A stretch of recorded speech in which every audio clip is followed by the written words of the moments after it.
ভোলায় ঝালমুড়ি বিক্রেতার ছেলের দুটি কিডনি অকেজো, মৃত্যু পথযাত্রী সন্তানের জন্য সাহায্যের আবেদন। ভোলার বোরহানউদ্দিন উপজেলায় এক ঝালমুড়ি বিক্রেতার কলেজ পড়ুয়া ছেলে দুটি কিডনি অকেজো হয়ে পড়েছে। ছেলের চিকিৎসার খরচ জোগাতে দিশেহারা হয়ে পড়েছেন বাবা খোকন মিয়া। অভাবের সংসারে ৩ ভাইয়ের মধ্যে জিহাদ সবার বড়।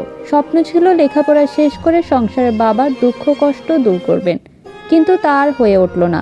ভাগ্যই যেন কেড়ে নিতে চলেছে তার প্রাণ প্রদীপ। বলছিলাম ভোলার বোরহানউদ্দিন উপজেলার আব্দুল জব্বার কলেজে অধ্যয়নরত উচ্চ মাধ্যমিকের ২য় বর্ষের ছাত্র জিহাদের কথা। বাবা খোকন মিয়া বিক্রি করেন ঝালমুড়ি। অভাবের সংসারে ৩ ভাইয়ের মধ্যে জিহাদ ছিলেন সবার বড়। হঠাৎ তার দুটি কিডনি নষ্ট হয়ে গিয়েছে। এমন অবস্থায় তার চিকিৎসার জন্য প্রতিদিন ৫০ থেকে ৬০ হাজার টাকা প্রয়োজন, যা তার পরিবারের পক্ষে বহন করা অসম্ভব হয়ে পড়েছে। তাই জিহাদের পরিবার সমাজের বিত্তবান ও উদার মনের মানুষদের কাছে জিহাদের চিকিৎসার জন্য প্রয়োজনীয় আর্থিক সহযোগিতা প্রার্থনা করেছেন।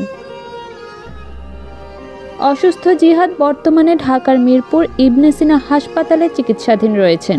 জিহাদের পরিবারের সাথে যোগাযোগ করতে চাইলে 01747101729 এই নম্বরে যোগাযোগ করুন। জিহাদের বাবা এ প্রতিবেদককে জানিয়েছেন যে এটা তার বিকাশ নাম্বার। মাহফুজা আক্তার পপি, স্বাধীন ৭১। আমার ছেলেটা অসুস্থ, দুটা কিডনি নষ্ট হয়ে গেছে।